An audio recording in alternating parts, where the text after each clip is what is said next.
అందరికీ నమస్కారం అండి. జేడీ వరల్డ్ యూట్యూబ్ ఛానల్కు స్వాగతం. నేను ఈరోజు చేయబోయే రెసిపీ మేమ చేపలండి. చిన్నవేను పరిగులు అని కూడా అంటారు వీటిని. ఇవి చేసి క్లీన్ చేసి పెట్టుకున్నాను. వీటిని చిన్నవేనండి, ఒక 1/2 కేజీ పైకి ఉంటాయి. ఇప్పుడు వీటిని పులుసు పెడుతున్నానండి. ఈ పులుసుకి కాస్త ఒక పెద్ద ఉల్లిపాయ, ఒక 5 పచ్చిమిర్చి తీసుకున్నానండి. ఈ కూరలో వేయటానికి కట్ చేసి పెట్టుకున్నాను. ఒక నిమ్మకాయ సైజు కన్నా కొంచెం తక్కువ చింతపండు కొంచెమే కదా నానబెట్టి ఉంచానండి. ముందుగా స్టవ్ వెలిగించి దాకబెట్టాను. దీనిలో తగినంత ఆయిల్ వేసుకోవాలండి. ఇది నీసుకోరు కదా, సరిపడా వేసుకోవాలి. ఇది చాలా టేస్ట్ ఉంటుందండి. చేపలు తినటం వల్ల మన కళ్ళకు కూడా మంచిది, జుట్టు కూడా పెరుగుతుంది అని చెప్పేది అమ్మమ్మ. ఇదివరకు బాగా దొరికేవండి, ఇప్పుడు ఇక్కడ తక్కువేను.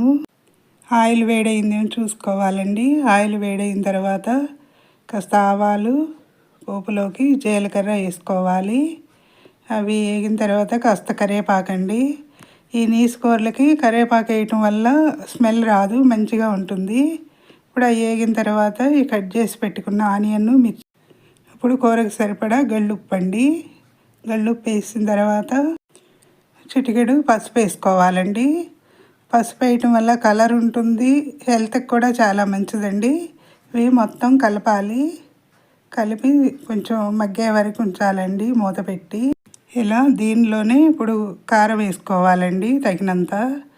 కొంచెం నీసు కూరలు కారం ఎక్కువే పడుతుంది. ఒక ఫుల్ స్పూన్ వేసుకున్నాను. ఒక స్పూన్ నిండా పచ్చిమిర్చి వేసాను కదా.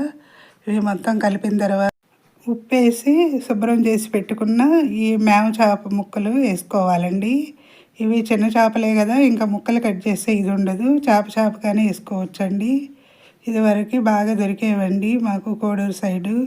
ఇక్కడ కొంచెం తక్కువేను. ఇక్కడ కూడా బందర్ నుంచి తీసుకొచ్చి అమ్ముతున్నారు ఈ వ్యాపారం చేసుకునే వాళ్ళు. గరిటెతో ఎక్కువసేపు కలపకూడదండి, కలిపితే మెత్తబడిపోతాయి, మొత్తం ఇదైపోతుంది. దానికని నిదానంగా కొంచెం మరోవైపు తిప్పుకోవాలి. వీటిని తిప్పి ఇప్పుడు తగినంత చింతపండు పులుసు ఉంది కదా, దాన్ని పోసుకోవాలండి. ఎక్కువసేపు ఉంచకూడదు, ఈ పులుసులో ఉడికేటప్పుడు ముక్క గట్టి పడుతుంది. ఇప్పుడు చింతపండు పులుసు పోసుకోవాలండి తగినంత. ఈ 2 వైపులా కూడా తిప్పేసాం కదా. సబ్స్క్రైబర్స్ పెరగటం లేదండి, సబ్స్క్రైబ్ చేయండి, మరిన్ని వీడియోస్ చేస్తాను. చిన్న చేపలు అయినా కూడా ఈ మేమ చేపలు చాలా రుచిగా ఉంటాయండి. ఇదివరకు ఎక్కువ వండేది అమ్మమ్మ. మాకు ఫ్రైడే సంత అండి, శుక్రవారం కోడూరు. ఆ రోజు తీసుకొచ్చేవాళ్ళు తాతయ్య. ఇవి ఎక్కువ తిన్నామండి చిన్నప్పుడైతే. ఇవి ఇప్పుడు తగినంత చింతపండు గుజ్జు వేసుకోవాలండి పులుసు పిసికి. ఈ పులుసులో ఉడికితే ముక్క చక్కగా గట్టిపడిపోతుందండి. దీన్ని ఎక్కువగా కలపకూడదు ముక్కల్ని. ఎంతైనా కూడా అమ్మమ్మలు పెట్టిన ఫుడ్ చాలా మంచిదండి. ఇప్పుడు మనం చేసుకునేసరికి రకరకాలుగా చేస్తున్నాము, సరైన ఇది ఉండలేదు. ఇప్పుడు ఈ పులుసులో ఉడికితే ముక్క చక్కగా మధ్యలో ఊరికే కలపాలండి, ముక్కకి మాత్రం తగలకూడదు ఎక్కువ. ఎందుకంటే ముక్క ఊరికే చేప ముక్క ఇదైపోతుంది. దానికని ఉడుకుతుంది కదా, ఇప్పుడు మూత పెట్టి ఉంచాలి ఒక 5 మినిట్స్.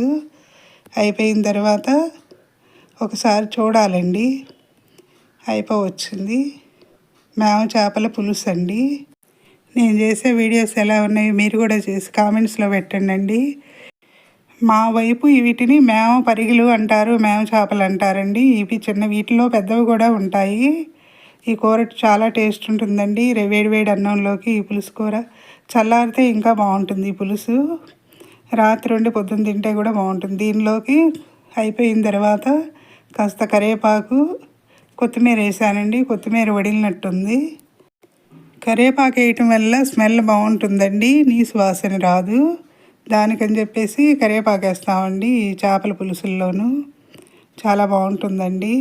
అయిపోయిందండి మేమ చేపల పులుసు అయిపోయిందండి. నచ్చితే లైక్ చేయండి, షేర్ చేయండి, సబ్స్క్రైబ్ చేయండి. మీ లక్ష్మీ కుమారి.